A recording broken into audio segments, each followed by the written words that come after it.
WWE 2007, there was fantastic feuds going on between Batista and The Undertaker, as well as John Cena and Shawn Michaels, to name a few. Now, this became the start of CM Punk's rise, as well as the Bobby Lashley first push. Although, it was a very noticeable change with WWE going from TV-14 to PG, but many wrestlers believe that 2007 was the worst year in wrestling history. Outside of the square circle, I believe this is the worst year ever. The Benoit tragedies, all of the wrestlers' deaths that happened that year, the steroid scandal, which led to 10 WWE talents being suspended, and top stars being injured such as Triple H, The Undertaker, and John Cena. Many things changed in WWE as a result of these events. WWE had implied a wellness policy after storylines were being dropped at an alarming rate. The media, they played a significant role in WWE's potential demise. Wrestlers, they would get on TV and defend the industry on networks like CNN. With the negative light shining on WWE, there can only be one thing they could do, and that's play it safe and move forward, which is exactly what they did. Now before we get started, please leave a like on the video, subscribe to the channel, and push that notification bell for daily wrestling videos. I'm Camilio Salamander from WBP TV, and this is the WWE Files Part 1. With that being said, let's cue that intro.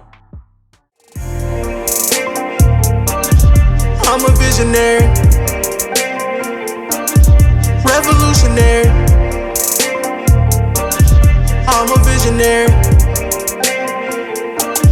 revolutionary. WWE, they was planning on a huge storyline with Vince. He would get killed off camera, and we were supposed to get a new reveal of a new McMahon. Mr. Kennedy, he was set to receive a huge push where he will be regarded as Mr. McMahon's son. Kennedy will win the Money in the Bank briefcase at WrestleMania 23, and the whole reveal was set in Green Bay, which was Kennedy's hometown. Nothing could go wrong, right?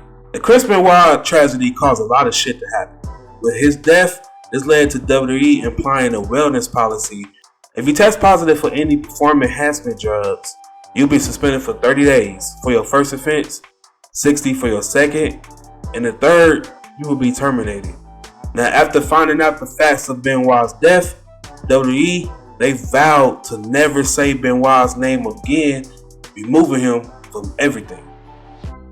For more information on Benoit, go ahead and check out the video right here. The first major change wasn't on TV. It started with the game, SmackDown vs. Raw 2008. It was removed. Now, to me, this is kind of my theory.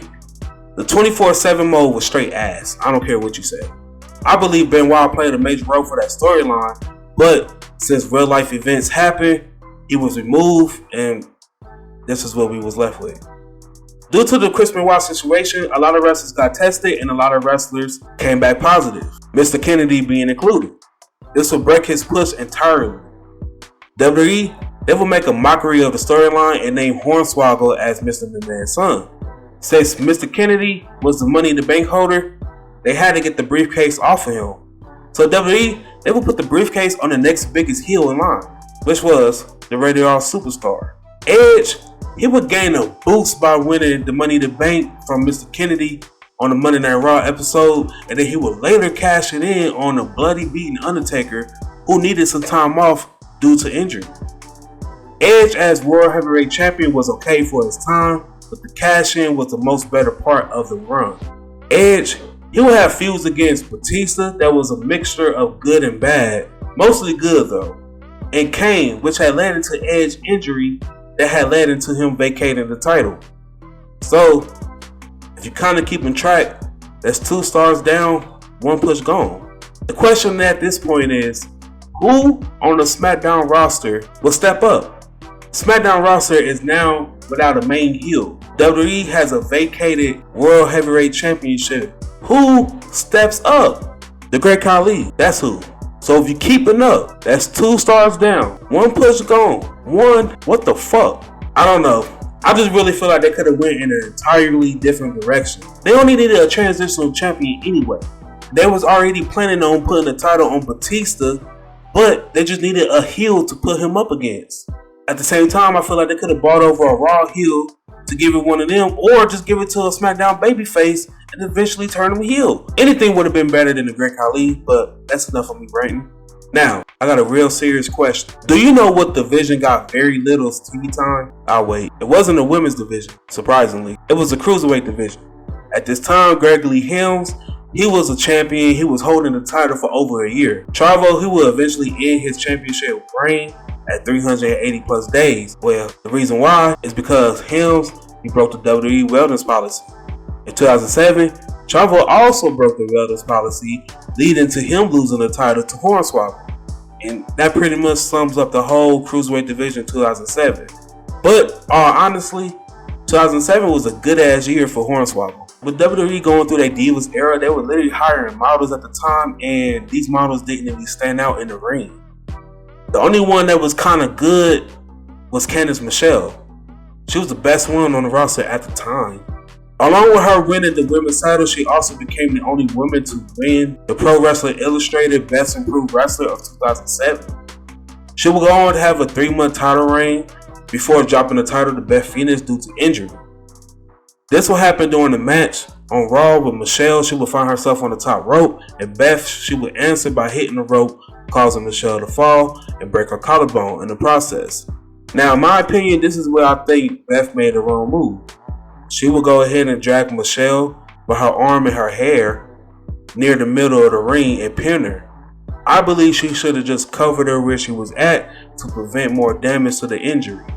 Nevertheless, Michelle, she was out for 4 months and she's never been the same after that. Due to the Chris Benoit situation, there was a list of wrestlers' names released indicating the different type of steroids that was taken and how long they was a customer. As a result, 10 WWE talents were suspended for breaking the wellness policy, and these talents include Edge, King Booker, Gregory Helms, Simon Dean, Santino, John Morrison, William Regal, Mr. Kennedy, Chavo, and Charlie Haas. Now, there was more names on the list like Randy Orton, Funaki, Batista, Chris Masters, Chris Benoit, Eddie Guerrero, Crush, and Umaga. WWE, they would make an example out of a few stars like Simon Dean and Eugene, who will be fired for breaking the wellness policy, and due to speculations, Prime Time that was also fired, but that was later rehired. Now, the wrestlers that was suspended for 30 days and was written off of TV was Charlie Haas, Edge, Gregory Helms, John Morrison, William Regal, Mr. Kennedy, Umaga, Funaki, and Chavo. Some of the wrestlers who were suspended earlier in the year had already made their comebacks by this point, like Edge. Due to his name being on the list and being written off of TV, John Morrison, he had to drop his ECW title to CM Punk, which made sense why he won at this time. Umaga, he had dropped the Intercontinental title to Jeff Hardy. Chavo dropped the Cruiserweight title to Hornswoggle. And William Regal, he was set to get a huge push, but it was stopped. Now, Randy, he wasn't suspended because he was already being punished for breaking the wellness policy earlier that year or sometime late in 2006. Now, if WWE did punish Orton at this time, then in 2012, that would have been his third strike, which means he would have been out of here.